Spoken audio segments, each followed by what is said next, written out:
सानेह पेशावर में 100 अफराद की शहादत पर मुल्क की फ़िज़ा सोगवार है, लेकिन दहशत गर्दी के ख़िलाफ़ कौम का अज़्म गैर मुतज़लज़ल है।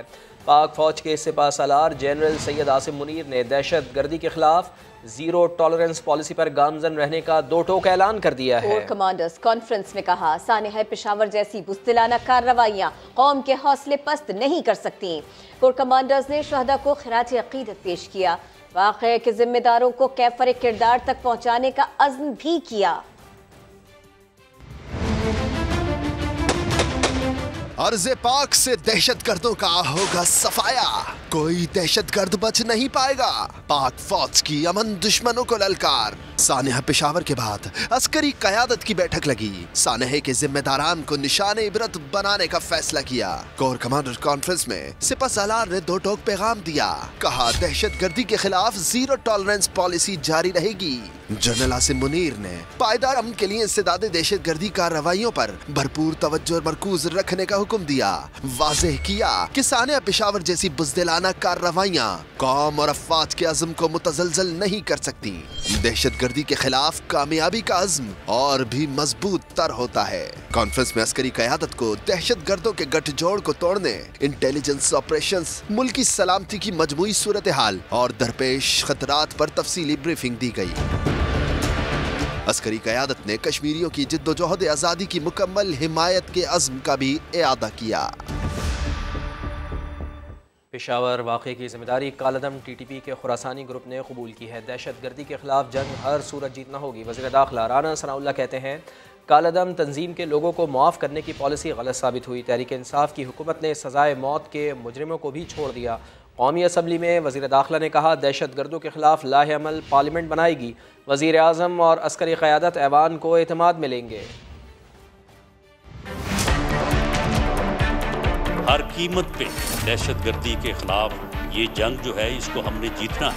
बात तो सुझाई दी थी, उन लोगों से जो है वो बात की जाए। ये पॉलिसी, ये फैसला ये गलत साबित हो। इसके नताइज जो हैं वो आज हमें जो है वो भुगतना पड़ रहा है। उस वक्त की हुकूमत को मुर्दे इल्ज़ाम ठहरा सकता हूँ। ऐसे लोगों को भी छोड़ा जिन लोगों को सजाए मौत की सजा हुई थी। TTP का एक ग्रुप, खुरासानी ग्रुप के नाम से, उसने इसकी जो है वो जिम्मेदारी कबूल की है। दहशत गर्दी का खात्मा हुआ, 4 साल गुजरे हैं। जिन पॉलिसियों के ऊपर अमल किया गया तो उसका ये शाखशाना है।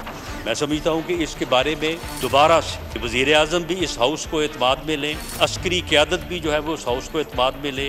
रोज़ाना जो है वो इंटेलिजेंस बेस्ड ऑपरेशन जो है वो होते हैं, उसमें दहशत गर्दों के ठिकानों को भी जो है वो तबाह किया जाता है, दहशत गर्दों को गिरफ्तार और हलाक भी किया जाता है। IG खैबर पख्तूनख्वा मौसम अंसारी ने सानेह पेशावर में सिक्योरिटी लैब्स का एतराफ़ कर लिया। प्रेस कॉन्फ्रेंस में कहा, धमाका खेज मवाद थोड़ा थोड़ा करके पुलिस लाइन्स में लाया गया। खुदकुश बमबार मेहमान या फिर साइल बनकर दाखिल हुआ। धमाके में 10 से 12 किलो बारूद इस्तेमाल किया गया। खुदकुश हमलावर पुलिस लाइन में दाखिल होकर मस्जिद तक कैसे पहुंचा और वहां उसने अपने आप को कैसे धमाके से उड़ाया और इतना नुकसान किया। इस वजह से जो तलाशी का मैकेनिज्म था वो गेट की हद तक महदूद था। कैंटीन्स यहाँ मौजूद हैं, कुछ तमीराती काम भी चल रहा था और किसी भी तरीके से कुछ अरसे के दौरान थोड़ा थोड़ा करके मटीरियल यहाँ पे लाया गया और लाने के बाद फिर खुदकुश बमबार जो है वो मेहमानों के रूप में दाखिल हुआ। जो भी इसके किरदार हैं तमाम को कानून के दायरे में लाया जाएगा। सिक्योरिटी लैब्स की भी तहकीकात की जा रही है। इंक्वायरी कमेटी मैंने CCPO पेशावर की सरबराही में अलग से बनाई है। एक JIT जो है उसकी तश्कील दी जा रही है। बारूदी मवाद जो है हमारा अंदाज़ा ये है कि 10 से 12 किलो हो सकता है। वज़ीर आज़म मियां शहबाज शरीफ कहते हैं कि दहशत गर्द घिनौने हथकंडों से खौफ व हरास फैलाना चाहते हैं। दहशत गर्द इंतहा पसंदी के ख़िलाफ़ हमारी कामयाबियों को नाकाम बनाना चाहते हैं। सियासी क़ुव्वतों के लिए पैगाम है, मुल्क दुश्मन अनासर के ख़िलाफ़ मुत्तहिद हो जाएँ। हम अपनी सियासी लड़ाई बाद में लड़ेंगे। तो वज़ीर आज़म मियां शहबाज शरीफ का कह रहे हैं कि दहशत गर्द घिनौने हथकंडों से खौफ व हरास फैलाना चाह रहे हैं। दहशत गर्द इंतहा पसंदी के ख़िलाफ़ हमारी कामयाबियों को नाकाम बनाना चाहते हैं। सियासी क़ुव्वतों के लिए ऐसे में ये पैगाम है कि मुल्क दुश्मन अनासर के ख़िलाफ़ मुत्तहिद हो जाएँ। खैबर पख्तूनख्वा के नए जमशुदा अजला दहशतगर्द तंजीमों की आमाज का बन चुके हैं। नेक्टा की रिपोर्ट में इंकिशाफ। इस रिपोर्ट के मुताबिक दहशतगर्द अमरीका और नेटो के इस्तेमाल शुदा असलहे से लैस है। यहाँ पुलिस का कंट्रोल बहुत कमजोर है। नेक्टा रिपोर्ट में कहा गया है कि तालिबान से मुज़ाकरात से वजीरिस्तान में दहशतगर्द तंजीमों को नई ताकत मिल चुकी है। इसी सब पर मजीद बात होगी। इंचार्ज समा इन्वेस्टिगेशन यूनिट जाहिद गिशकोरी हमें ज्वाइन कर रहे हैं। जाहिद गिशकोरी, और क्या क्या बताया गया इस रिपोर्ट में? देखिए किरण, इस रिपोर्ट में इंकिशाफ किया गया है कि जो ट्राइबल डिस्ट्रिक्ट हैं मर्ज हुए हैं 17 डिस्ट्रिक्ट खैबर पख्तूनख्वा के, वहाँ पर दहशतगर्द तंजीमें अपने पंजे गाड़ चुकी हैं। जब से पाकिस्तान ने तालिबान के साथ मुज़ाकरात शुरू किए थे, इसी दौरान ही ये सब कुछ टीटीपी और दूसरी जो कालादम तंजीमें हैं वहाँ पर इन्होंने अपने आप को ऑर्गेनाइज किया है। और वो अमेरिका और नेटो फोर्सेस जो कि अफगानिस्तान में असला इस्तेमाल कर रही थी, यहाँ पर दहशतगर्द वही असला इस्तेमाल कर रहे हैं। और ये रिपोर्ट आज वजारत दाखिला की एक स्टैंडिंग कमेटी में पेश की गई थी, जिसमें बताया गया है कि नॉर्थ वजीरिस्तान और साउथ वजीरिस्तान ये दो वो अजला हैं जो कि जन्नत हैं दहशतगर्दों के लिए, क्योंकि वहाँ पर 170 दहशतगर्द हमले कर चुके हैं गुज़श्ता 11 महीने में, जो सबसे ज़्यादा है। इसके अलावा बताया गया है, ये नेक्टा ने अपनी रिपोर्ट पेश की है स्टैंडिंग कमेटी में। और साथ ही इस कमेटी में आज एक अहम बात बताई गई है कि बलूचिस्तान में जो कि कालादम तंजीम के बराहम बुगटी हैं, चाकरानी कबीला के साथ वो सूबे में दहशतगर्दी फैला रहे हैं, जिसमें सियासतदानों को भी टारगेट किया जा रहा है, जिसमें सेनेटर बुगटी, सरफराज बुगटी जो है, इस पर एक रिपोर्ट पेश की गई है। काउंटर टेररिज्म डिपार्टमेंट ने ये स्टैंडिंग कमेटी को रिपोर्ट दी है, जिसमें बताया गया है कि कालादम तंजीम बलोच रिपब्लिकन पार्टी जो है बरामदा बूटी बैठकर अमन लश्कर, सियासतदान और पुलिस वालों को वहाँ बाहर से ऑर्डर करते हैं। यहाँ पर टेलीकम्युनिकेशन के जरिए व्हाट्सएप ग्रुप बनाए हुए हैं, जिससे कालादम तंजीमों के जो बलोच मिलिटेंट हैं बिलखसूस वो इसके साथ राब्ते में है। तो ये दो बड़ी अहम रिपोर्ट आज स्टैंडिंग कमेटी को पेश की गई हैं जी। और आपने इसके बारे में ब्रीफ किया, बहुत शुक्रिया। वज़ीर दिफा ख्वाजा आसिफ कहते हैं कि दहशतगर्दों के खिलाफ ऑपरेशन का फैसला कौमी सलामती कमेटी करेगी। ऑपरेशन ज़रब-ए-अज़्म जैसा इत्तेफ़ाक़ राय पैदा करना होगा। कौमी असम्बली में खिताब के दौरान उन्होंने कहा कि हमें सुपर पावर्स का आलाकार बनने का शौक़ बड़ा पुराना है, हमें पहले अपना घर दुरुस्त करना पड़ेगा। कौन देगा उस खून का हिसाब जो कल पेशावर में बहाया गया? हमें सुपर पावर्स का आलाकार बनने का शौक बड़ा पुराना है। क्या वो ताकतें आपके साथ खड़ी हैं? कोई नहीं खड़ा। इस जंग में पाकिस्तान जो है अकेला है। हमें अपनी अकाउंटेबिलिटी की जरूरत है। यहाँ पे हमें अपने गिरेबान में झांकना पड़ेगा कि हम कहाँ पे खड़े। हमें पहले अपना घर दुरुस्त करना पड़ेगा। Our house is not in order. 1.5-2 साल कबल इसी हॉल में हमें 2-3 दफा ब्रीफिंग दी गई, जिसमें ये बात बड़ी वाज़े तौर पे बयान की गई कि इन लोगों से बातचीत हो सकती है। मुख्तलिफ आराम सामने आई, लेकिन कंक्लूसिव किस्म का कोई डिसीजन सामने ना आ सका। इसी दौरान हजारों की तादाद में अफगानिस्तान के लोग उनको पाकिस्तान में जो है बुला के सेटल करवा दिया। 4.5 लाख अफगानी पिछले साल 1.5 साल के अंदर वैलिड डॉक्यूमेंट से पाकिस्तान आया और वापस नहीं गया। एक फॉल्टी डिसीजन था, एक ऐसी पॉलिसी का शाखसाना था जो तबाहकुन साबित हुआ। ये लोग क्यों लाए गए? आज भी जिस तरह मुजम्मत की जानी चाहिए इस वाक़े की, उस तरह की आवाज नहीं आ रही। उसमें भी सियासी मसलत से काम लिया जा रहा है। सारी कौम को मुत्तहिद होना चाहिए दहशतगर्दी के खिलाफ, फिर दहशतगर्दी का मुकाबला होगा। पेशावर पुलिस लाइंस धमाके में शहदा की तादाद बढ़ गई, 100 हो गई। रेस्क्यू ऑपरेशन मुकम्मल कर लिया गया। मजीद 2 DSP समेत 6 अहलकारों की नमाज जनाजा अदा की गई। पूरी कौम गमज़दा है, सूबे में सोग है, कौमी परचम भी सरनेगू है।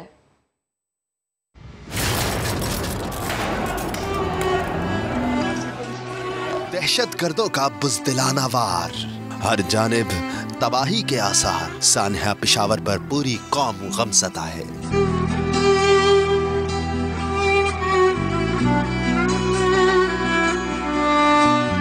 खैबर पख्तूनख्वा सोग में डूबा हुआ है। सूबे में कौमी परचम सिरनगू रहा। खौफनाक धमाके में शहीद होने वाली मस्जिद से सारा दिन मलबा उठाया जाता रहा। 24 घंटे बाद रेस्क्यू ऑपरेशन मुकम्मल किया गया।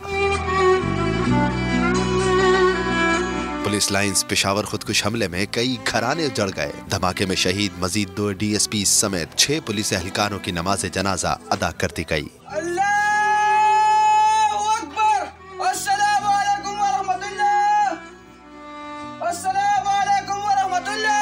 मस्जिद में खुदकुश हमला सिक्योरिटी पर सवालिया निशान है। इब्तिदाई तहकीकाती रिपोर्ट वजीर आजम को भेज दी गई है। सिक्योरिटी लैब्स के हवाले से तहकीकाती कमेटी भी बना दी गई है। मस्जिद नमाजियों से भरी हुई थी। इकामत शुरू होते ही धमाका हो गया। पेशावर धमाके में होने वाली तबाही की अंधोनाक कहानी एक ऐनी शाहिद की ज़बानी। नमाज पढ़ने तो मैं यहाँ खड़ा हुआ था पहली सब पर। मुझे इतना अच्छी तरह याद है, मैं अच्छा होश में था उसमें। मुझे पता है कि जल्दी में था मैं। वो जगह भरी होती है, वहाँ अंदर का बरामदा होता है वो, और यहाँ तक में सफेद भरी हुई थी और यहाँ से लोग आ रहे थे। तो बस मैं यहाँ से वो दूसरी सब पे चला गया। मेरी अक्सर ये जगह होती है। 4-5 मिनट थी तो मैंने छोटी सूरत में 4 रकात सुन्नत पढ़ दी। उसके बाद सुन्नत पढ़ कर मैं माल उठाया तो ये पहली सबसे दूसरी सब पर चला गया। लोग इकट्ठा हो रहे थे ना और यहाँ से लोग आ रहे थे। इकामत शुरू हो गई थी, मुझे अच्छी तरह आवाज़ आ रही थी इकामत की। अशहदु अल्ला इलाहा इल्लल्लाह 2 दफ़ा पढ़ा है और तीसरी दफ़ा अशहदु अन्ना मोहम्मद रसूलुल्लाह नहीं पढ़ सका। मैं समझा कि ये ट्रांसपेरेंट डस्ट किया है। अक्सर ये पटाखा की जो आवाज़ आती है तो हमने कहा ये हो तो फिर दिखा तो या तो इसके इतनी बड़ी तबाही मचा, जालिमों ने हलाक करे, इनको खुदा हलाक करे। है पौधे सानिया पेशावर में कई खानदान उजड़ गए। पुलिस फोर्स के कई बहादुर एहलकारों ने जामे शहादत नोश किया। एक अलमनाक सानहे की दर्जनों दर्दनाक कहानियां हैं।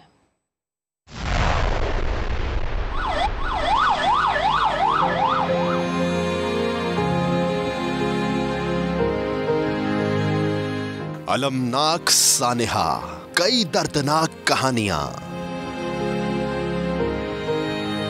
पेशावर हमले का शहीद इंस्पेक्टर इरफान, जिसे मौत पुलिस लाइंस खींच लाई।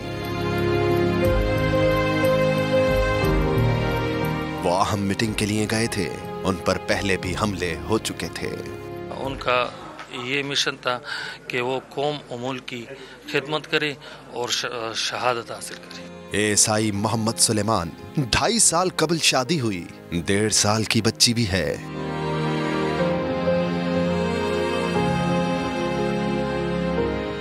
एएसआई सुलेमान मलबे तले दब गए थे। घर वालों से मोबाइल पर राब्ता होता रहा, मगर फिर सांसों ने साथ छोड़ दिया।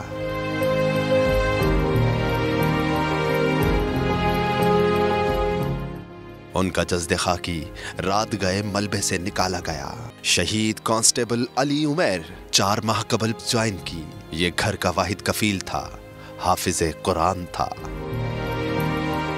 ट्रेनिंग कोर्स का परवाना लेने पुलिस लाइंस गया था। उसका पुलिस से बहुत शौक था। उसने हर वक्त कहता था कि मैं पुलिस में भर्ती हो जाता हूँ। ट्रेनिंग के लिए मार्च में सारे जाते थे। अभी वो पुलिस लाइन में ट्रेनिंग कर रहा था। पेशावर खुदकुश हमले में शहदा के लवाहिकीन गम से तो निढाल हैं, लेकिन उनका अज़्म और हौसला चट्टान है। पूरी कौम मिलकर दहशतगर्दों को शिकस्त देने के लिए पुरअज़्म है। धमाके के बाद मलबे में दबे जख्मियों और लाशों के निकालने के लिए रेस्क्यू एहलकारों ने 24 घंटे ऑपरेशन किया। महकमा रेस्क्यू की हिकमत अमली क्या रही और उन्होंने क्या देखा, आइए देख लेते हैं।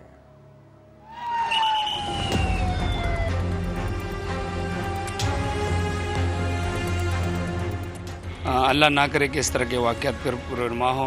जब हमने आह की आवाज़ सुनी है किसी की जो ज़िंदा थे, तो उसके बाद हमारा जज्बा और भी बढ़ गया और हम ये कोशिश कर रहे थे कि उसको हम जल्दी से जल्दी निकाल लें। जितने भी लोग ट्रैप थे उनके लिए मेन होल बना के पहले उन तक जो है रसाई मुमकिन बनाई। उसके बाद जो है उनको मुख्तलिफ जो खाने पीने की अशिया थी वो फराहम की और वक्तन फ़वक्तन वो जगह काट के जो है उनको बाहिफाजत निकाला गया। रात को लेट 2:30 तक हमने मतलब जो लास्ट ज़ख्मी था उसको निकाल सके और उसके बाद हमने डेड बॉडी पे काम शुरू कर दिया। पेशावर खुदकुश धमाके पर आलमी बिरादरी ने शदीद अल्फाज में मजम्मत की है। UN सेक्रेटरी जनरल ने कहा, इबादतगाह की जगह पर दहशतगर्द हमला मकरू फेल है। सऊदी अरब, चीन और अमेरिका समेत दीगर ममालिक ने भी कीमती जानों के ज़िया पर गहरे दुख और अफसोस का इजहार किया। इस्लामाबाद की मकामी अदालत ने तोशाखाना रेफरेंस में इमरान खान के खिलाफ फौजदारी कार्रवाई के केस में फ़र्द जुर्म आयद करने का फैसला कर लिया है। अदालत ने इमरान खान पर फ़र्द जुर्म आयद करने के लिए 7 फरवरी की तारीख मुकर्रर कर दी है। आदिल तनौली रिपोर्ट करेंगे। इमरान खान के खिलाफ तोशाखाना रेफरेंस में फौजदारी कार्रवाई के केस में बड़ी पेशरफ। सेशन कोर्ट इस्लामाबाद 7 फरवरी को फर्द जुर्म आयद करेगी। इमरान खान ने अदालत में पेश न होने की रविश बरकरार रखी। वकालतनामे के मामले पर इलेक्शन कमीशन और मुलजिम के वकला में तल्ख कलामी हो गई। समाअत के आगाज पर एडिशनल सेशन जज जफर इकबाल ने वकील अली बुखारी से इस्तफसार किया कि इमरान खान की तरफ से वकालतनामा कहाँ है, आज ही जमा करा दें। इलेक्शन कमीशन के वकील ने एतराज किया कि इमरान खान के खुद आने तक वकालतनामा नहीं दिया जा सकता। इस पर अली बुखारी बरहम होकर बोले, आप मुझे हिदायत ना दें और अदालत से बात करें। अदालत ने तोशाखाना केस में इमरान खान पर फर्द जुर्म के लिए 7 फरवरी की तारीख मुकर्रर करते हुए समाअत मुलतवी कर दी। फौजदारी कार्रवाई के लिए ये केस इलेक्शन कमीशन ने सेशन कोर्ट को भेज रखा है। ममनुआ फंडिंग केस में बैंकिंग कोर्ट ने इमरान खान को हाजिर होने के लिए आखिरी वार्निंग दे दी। वीडियो लिंक पर हाजिरी की इस्तदा मुस्तरद कर दी गई। अबूरी जमानत में 15 फरवरी तक तौसी कर दी गई। अदालत ने वाजे किया, इमरान खान बेशक सामने आकर खड़े न हो, फकत ग्राउंड फ्लोर पर ही हाजिरी लगवा दें। अगली तारीख पर नई दरखास्त लाने की कोशिश की गई तो जमानत खारिज हो जाएगी। ट्रांसपेरेंसी इंटरनेशनल की सालाना रिपोर्ट के मुताबिक पाकिस्तान के करप्शन स्कोर में कमी हो गई है और ये स्कोर 10 साल की कम तरीन सतह पर आ गया है। तो 10 साल में पहली बार ऐसा हुआ है कि पाकिस्तान का करप्शन परसेप्शन इंडेक्स स्कोर कम होकर 27 हो गया है। 180 बदउनवान ममालिक की फहरिस्त में पाकिस्तान 140वें नंबर पर बरकरार है, यानी करप्ट ममालिक की फहरिस्त में पाकिस्तान 41वें नंबर पर है। यहाँ ये समझ लें कि स्कोर का मतलब क्या है। अगर किसी भी मुल्क का स्कोर कम यानी 0 हो तो वो इंतहाई करप्ट समझा जाता है, और स्कोर ज़्यादा यानी 100 होने का मतलब है ऐसा मुल्क बदउनवानी से पाक है। अब ज़रा माजी पर नज़र डालते हैं। जनाब 2018 में हमारा स्कोर 33 था। उसी वक्त इमरान खान करप्शन ख़त्म करने का दावा लेकर उठे, लेकिन उनके दौर में भी करप्शन बढ़ती ही रही। यूँ इमरान खान दौर में बदउनवानी 6 दर्जे तक बढ़ गई।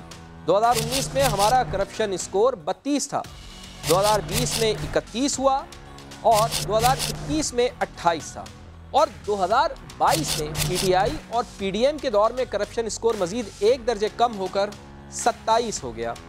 2012 में पाकिस्तान पीपल्स पार्टी के दौर हुकूमत में पाकिस्तान का स्कोर 100 में से 27 रहा। रिपोर्ट के मुताबिक जमहूरी अक़दार की पासदारी 1% कम हुई, ताहम कानून की हुक्मरानी में हमारा स्कोर 1 दर्जे बेहतर हुआ। अब ज़रा नज़र डाल लेते हैं अपने पड़ोसी ममालिक पर। तो ट्रांसपेरेंसी इंटरनेशनल के मुताबिक करप्शन में भारत का स्कोर 40 है, ईरान का 25 और चीन का स्कोर 45 पर बरकरार है। नाज़रीन, दिलचस्प बात यह है कि अफगानिस्तान में करप्शन कम हुई है और इसका इंडेक्स 16 से बढ़कर 24 हो गया है। इसी तरह बांग्लादेश का स्कोर 26 से कम होकर 25 हुआ है। करप्ट तरीन ममालिक का सुनकर तो आपके होश ही उड़ सकते हैं। इस लिस्ट में सोमालिया का स्कोर 12, शाम और सूडान का 13, जबकि वेनेजुएला का स्कोर 14 है। यमन सिर्फ 16 स्कोर ही हासिल कर सका है। यकीनन अब आप ये सोच रहे होंगे कि भाई कौन से ममालिक हैं जहां करप्शन नहीं है। तो जनाब, डेनमार्क ऐसा खुशनसीब मुल्क है जहां बदउनवानी ना होने के बराबर है, यानी इसका स्कोर 90 तक चला गया है। फिनलैंड और न्यूजीलैंड का स्कोर 87 है, जबकि नॉर्वे का स्कोर 84 है। शफाफियत वाले ममालिक में सिंगापुर का स्कोर 83 है। चेयरमैन तहरीक इंसाफ इमरान खान करप्शन के खात्मे का अपना वादा पूरा न कर सके। उनके दौरे हुकूमत में ही करप्शन 6 दर्जे तक बढ़ गई। ट्रांसपेरेंसी इंटरनेशनल ने इमरान खान को समाजी और इक्तिसादी शोबों की इस्लाहात में भी नाकाम करार दिया है। करप्शन खत्म करने के इमरान खान के दावे बस दावे ही रहे, समाजी इक्तिसादी तरक्की भी बस ख्वाब ही रही। ट्रांसपेरेंसी इंटरनेशनल की सालाना रिपोर्ट के मुताबिक इमरान खान करप्शन खत्म करने का वादा करके इक़्तिदार में आए, लेकिन वो वादा वफा करने में नाकाम हुए। रिपोर्ट के मुताबिक 2018 से 2022 के दौरान इमरान खान के दौर में बदउनवानी 6 दर्जे तक बढ़ गई। इमरान खान को अप्रैल 2022 में तहरीक अदम एतमाद के जरिए वज़ारत उस्मा से हटा दिया गया। साथ ही इलेक्शन कमीशन ने तोशाखाना तहफ़ की रकम आमदन में जाहिर न करने पर 5 साल के लिए अवामी ओहदे के लिए नाअहल करार दिया। इमरान खान ने फैसला अदालत में चैलेंज कर रखा है। आसिफ अली जरदारी पर इल्ज़ामात। इस्लामाबाद पुलिस ने शेख रशीद अहमद को पेश होने की आखिरी मोहलत दे दी है। तर्जुमान इस्लामाबाद पुलिस के मुताबिक शेख रशीद अहमद पुलिस इंक्वायरी में ताउन नहीं कर रहे हैं। वो बिलवास्ता पैगाम में आसिफ अली जरदारी पर इल्ज़ामात से मुनहरिफ हो गए हैं। शेख रशीद कल शाम 4 बजे तक थाना अपारा में बयान देने के लिए पेश ना हुए तो कानूनी कार्रवाई की जाएगी। मुस्लिम लीग काफ के सदर चौधरी शुजात हुसैन ही हैं। इलेक्शन कमीशन ने काफ लीग की वर्किंग कमेटी की कार्रवाई कलअदम करार दे दी। चौधरी सालिक हुसैन कहते हैं पार्टी की पीठ में छुरा घोंपने वाले घर के रहे न घाट के। वज़ीर इत्तलात मरियम औरंगजेब ने भी चौधरी शुजात हुसैन को मुबारकबाद दी है। सुल्कनन इकबाल की रिपोर्ट। परवेज इलाही को इलेक्शन कमीशन से बड़ा धचका। काफ लीग की नाम नहाद सेंट्रल वर्किंग कमेटी की चौधरी शुजात को पार्टी सदारत से हटाने की कार्रवाई और पार्टी इलेक्शन शेड्यूल दोनों कलअदम करार दे दिए गए। 30 सफात का तहरीरी फैसला जारी। फैसले के मुताबिक काफ लीग के आइन में पार्टी सदर को हटाने का कोई तरीकाकार मौजूद नहीं। ओहदा सदारत सिर्फ इस्तीफे या वफात पर खाली हो सकता है। सेंट्रल वर्किंग कमेटी का कोरम ओहदेदारान को निकाल कर 40 पर पूरा होता है। परवेज इलाही ग्रुप इजलास के शुरका की फहरिस्त फराहम करने में नाकाम रहा। चौधरी शुजात की पार्टी सदारत को कभी चैलेंज भी नहीं किया गया। चौधरी सालिक हुसैन कहते हैं सच जीत गया, झूठ और फस्तायत को शिकस्त हुई। पार्टी को काली भेड़ों और साजिशियों से पाक करेंगे। मुस्तफा मलिक भी बोले साजिशी नासिर को मुंह की खाना पड़ी। वज़ीर इत्तलात मरियम औरंगजेब की भी चौधरी शुजात को मुबारकबाद। ट्वीट में लिखा इलेक्शन कमीशन का फैसला पैगाम है कि मुल्क में जलाओ घेराओ मार दो फेंक दो नहीं बल्कि हर काम आईन और कानून के मुताबिक होगा। कैमरामैन मोहम्मद हसीब के साथ जुल्करनैन इकबाल, समा, Islamabad. Hyderabad Sukkur motorway mega corruption scandal की तहकीकात में अहम पेशरफ। साबिक वज़ीर क़ानून सिंध ज़िया लंजार के साबिक प्रिंसिपल सेक्रेटरी आशिक कलेरी की निशानदेही पर नैब ने 30 करोड़ रुपए और नई कीमती लग्जरी गाड़ियाँ बरामद कर ली हैं। नैब हुक्काम के मुताबिक साबिक वज़ीर क़ानून सिंध के साबिक पर्सनल सेक्रेटरी आशिक कलेरी ने तहकीकात के दौरान 40 से 50 करोड़ की मजीद मिल्कियत की भी निशानदेही की है। मुलजिम की निशानदेही पर गुलिस्तान जौहर में उसके घर से 30 करोड़ रुपए और 3 नई लग्जरी गाड़ियां बरामद की गई हैं। ज़राए के मुताबिक मुलजिम से कैश रिकवरी के अलावा 40 करोड़ मालियत के प्लॉट्स की फ़ाइलें भी बरामद की गई हैं। नैब हुक्काम मुलजिम की निशानदेही पर गुलशन के इलाके से 14 करोड़ की रकम पहले ही बरामद कर चुके हैं। उधर साबिक वज़ीर क़ानून ज़िया लंजार ने आशिक कलेरी से ताल्लुक़ को मुस्तरद किया है। उनके तर्जुमान का कहना है कि आशिक कलेरी नामी शख्स का ज़िया लंजार से कोई ताल्लुक़ नहीं। पाकिस्तान और IMF के दरमियान इक़्तिसादी जायज़ा मुज़ाकरात का आगाज़। वज़ीर ख़ज़ाना इसहाक डार ने प्रोग्राम मुकम्मल करने की यकीन दहानी करा दी। ये भी बताया कि मुश्किल फ़ैसले बतदरीज करेंगे। शकील अहमद रिपोर्ट करेंगे। IMF से 1 अरब 10 करोड़ डॉलर की अगली किस्त के लिए मुज़ाकरात शुरू हो गए। मेहमान टीम की वज़ीर खजाना से अहम मुलाकात। इसहाक डार ने माशी इस्लाहात समेत तमाम वादे बतदरीज पूरे करने और जायजा मुज़ाकरात में मुकम्मल ताउन का यकीन दिलाया। IMF मिशन के सरबराह ने पाकिस्तान के साथ मिलकर काम करने का अज़्म जाहिर किया। सरकारी इलामिया के मुताबिक मिशन चीफ नेथन पोर्टर ने उम्मीद जाहिर की कि पाकिस्तान जायजे की तकमील के लिए शराइत पर पूरा उतरेगा, इस्लाहात के लिए पेशरफ जारी रखेगा और प्रोग्राम मुकर्ररा वक्त में मौसर तौर पर मुकम्मल होगा। वजीर खजाना इसहाक डार ने वफ्द को बताया कि गैस सेक्टर के गर्दिशी कर्जे खत्म करने के लिए कमेटी बना दी। तवानाई शोबे में इस्लाहात मुतारिफ कराई जा रही हैं। माजी की तरह मौजूदा प्रोग्राम भी मुकम्मल करेंगे। IMF मिशन ने पहले रोज गवर्नर स्टेट बैंक और FPR हुकाम से भी मुलाकातें की। वजीर मुमलिकत खजाना आयशा गौस पाशा की जेर क़यादत पाकिस्तानी टीम और IMF के दरमियान आज से तकनीकी मुज़ाकरात शुरू हो गए, जो जुमे तक जारी रहेंगे। फिर 9 फरवरी तक पॉलिसी सतह के मुज़ाकरात होंगे, जिनमें वजीर खजाना इसहाक डार शिरकत करेंगे। रुपए की बेकदरी का 42 साला रिकॉर्ड टूटा, लेकिन 25 रोज़ बाद रुपए की कदर गिरने का सिलसिला रुक गया है। इंटरबैंक में डॉलर $2.25 सस्ता होकर 267 रुपये 79 पैसे पर बंद हुआ। सोना भी 9,000 रुपये फ़ी तोला सस्ता हो गया। सैयद रिजवान आलम की रिपोर्ट। जनवरी में किसी एक माह में रुपए की कदर गिरने का 42 साला रिकॉर्ड टूट गया। रुपए की कदर में 1980 के बाद मालियत के एतबार से सबसे बड़ी यानी 41.5 रुपए की कमी रिकॉर्ड की गई। यकम जनवरी को 226 रुपए 50 पैसे में फरोख्त होने वाला डॉलर 31 जनवरी को 267 रुपए 89 पैसे की बुलंद तरीन सतह तक जा पहुंचा। 25 रोज से मुसलसल गिरती रुपए की कदर में मंगल को इंटरबैंक मार्केट में पहली बार बेहतरी देखने में आई। इंटरबैंक में डॉलर 1.25 रुपए सस्ता होकर 267 रुपए 89 पैसे पर बंद हुआ, जबकि ओपन करेंसी मार्केट में डॉलर 275 रुपए की सतह पर बरकरार रहा। इधर मंगल को किसी एक दिन में सोने की कीमत में सबसे बड़ी कमी का रिकॉर्ड बन गया। 24 कैरेट फी तोला सोना एक दिन में 9,000 रुपए सस्ता होकर 2,01,500 रुपए पर आ गया, जबकि 10 ग्राम सोने के भाव 7,716 रुपए कम होकर 1,72,754 रुपए पर बंद हुए। दूसरी जानिब पाकिस्तान स्टॉक एक्सचेंज में मंगल को नुमाया तेजी देखी गई। 100 इंडेक्स 801 पॉइंट्स बढ़कर 40,673 पॉइंट्स पर बंद हुआ। सैयद रिजवान आलम, समा, कराची। के बढ़े खबर दें आपको कराची से, जहां अली मोहम्मद गोट में बच्चों की अमवात का सिलसिला न रुक सका। ये पुरअसरार बीमारी है या फैक्ट्रियों का जहरीला धुआं मौत की वजह बन रहा है, ये मुअम्मा अब तक हल नहीं हो सका।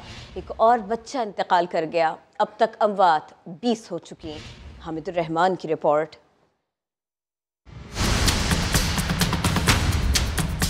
अली मोहम्मद गोट का 3 साला अब्दुल हलीम भी चंद रोज बीमार रहने के बाद इंतकाल कर गया। बच्चे के चचा का कहना है कि अब्दुल हलीम चंद रोज से बीमार था। महकमा सेहत के मेडिकल कैंप में भी उसका इलाज होता रहा। डैमेज तो था लेकिन तबीयत अच्छी थी। इसको बुखार और सांस की बीमारी और गले की जो हमने बोला आवाज़ नहीं निकल रहा है, गला बंद हो रहा है, यही कैफियत थी। उधर सिंध एनवायरमेंटल प्रोटेक्शन एजेंसी ने माहौलियाती आलूदगी से केमाड़ी में अमवात का इम्कान रद्द कर दिया है। रिपोर्ट में कहा गया है कि अमवात की वजह माहौलियाती आलूदगी या जहरीली गैसेस नहीं, ताहम ये किसी मुताद्दी बीमारी और जहरीले खाने से हो सकती हैं। महकमा सेहत सिंध ने 3 साला बच्चे की लाश का पोस्टमार्टम कराने का फैसला किया है, जिसके बाद वजह मौत का तयन हो सकेगा। पुलिस की जानिब से कब्र कुशाई की इजाज़त अदालत से तलब की जाएगी, जबकि फैक्ट्री में कौन सा मटेरियल इस्तेमाल किया जा रहा था, गिरफ्तार मुलजिम से तफ्तीश शुरू कर दी गई है। रजिस्ट्रार सिंध हाई कोर्ट ने खबरों से मुताल्लिक रिपोर्ट चीफ जस्टिस के सामने पेश कर दी। Chief justice Sindh high court ने रिपोर्ट को आईनी दरख्वास्त में तब्दील कर दिया। Advocate general Sindh, prosecutor general Sindh, secretary सेहत और दीगर से रिपोर्ट तलब कर ली। कैमरामैन फरहान यूसुफ के साथ हामिदुर रहमान, समा, कराची। कराची में मुल्जिमान वारदातों के बाद असलहा कहाँ छुपा रहे हैं, पुलिस के नाकों से कैसे बच रहे हैं। गिरफ्तार 2 मुल्जिमान ने तहकीकात के दौरान जो बताया उसने सबको हैरान कर डाला। अहमद रहमान खान की रिपोर्ट। कराची में पुलिस नाकों से मुल्जिमान कैसे बच निकलते हैं। शारा नूरजहां पुलिस ने चालाकी का पर्दा फाश कर दिया। नॉर्थ नाजमाबाद ब्लॉक जे में मुकाबले के बाद मुल्जिम इमरान और उमैर को गिरफ्तार किया गया। मुल्जिमों ने मोटरसाइकिल की सीट काटकर पिस्तौल छुपाने की जगह बना रखी थी। हम ज्यादा फिजिकली चेक कर लेते हैं या साइड कवर चेक कर लेते हैं और सीट का तो ध्यान ही नहीं गया। तो एक नई चीज आई है, सीट को काट के उसके अंदर बाकायदा ऊपर फॉर्म रख के फिर उसके बाद कपड़ा चढ़ा होता है। पुलिस के मुताबिक गिरफ्तार मुल्जिम गुज़िश्ता 2 माह से वारदातें कर रहे थे और 1 दर्जन से जायद शहरियों को लूट चुके हैं। मुल्जिमान से बरामद होने वाली मोटरसाइकिल भी शहरी से छीनी गई थी। अहमद रहमान खान, समा, कराची। डायरेक्टर स्पोर्ट्स समा शाहिद खान अफरीदी की बात करते हैं। वो कहते हैं मिकी आर्थर पाकिस्तान की कोचिंग के लिए वाहिद ऑप्शन नहीं है। टीम डायरेक्टर का फुल टाइम तकर्रुर होना चाहिए। मिकी आर्थर को कंसल्टेंट रख ले। डायरेक्टर पाकिस्तान क्रिकेट के लिए मिकी आर्थर का नाम फाइनल। मगर क्या आर्थर इंग्लैंड में बैठकर टीम को ऑनलाइन मशवरे देंगे? डायरेक्टर स्पोर्ट्स समा शाहिद अफरीदी ने हिकमत अमली की मुखालफत कर दी। ये फुल टाइम जॉब है, ये ऐसा हो ही नहीं सकता कि आप ऑनलाइन के ऊपर बड़ी बात हो जाएगी कि अगर मिकी वहां से बैठे हुए यहाँ टीम को डायरेक्शन दे रहे हो। होता ऐसा नहीं हो ना, ऐसा होना चाहिए। जिसको भी जॉब देनी हो फुल टाइम जॉब देनी चाहिए। शाहिद अफरीदी ने नजम सेठी को मशवरा भी दे डाला। तो नजम सेठी साहब के लिए जो बेहतर मशवरा मेरी तरफ से वो ये है कि आगे की छोड़े, सिर्फ वर्ल्ड कप तक मेरे ख्याल में वो कंफर्म है कि चेयरमैन वही होंगे। बाद में क्या होगा वो किसी को भी कुछ नहीं पता कि पाकिस्तान में होना क्या है बाद में। तो फिलहाल शॉर्ट टर्म प्लान के साथ जाएं, वर्ल्ड कप पे फोकस करें। साबिक कप्तान ने कामरान अकमल की बतौर जूनियर चीफ सिलेक्टर तकर्रुरी के फैसले को दुरुस्त कदम करार दिया। इसी के साथ ही वक्त हो गया ब्रेक का, जिसके बाद दोबारा हाजिर होंगे हेडलाइंस के साथ। देखते रहिए समा।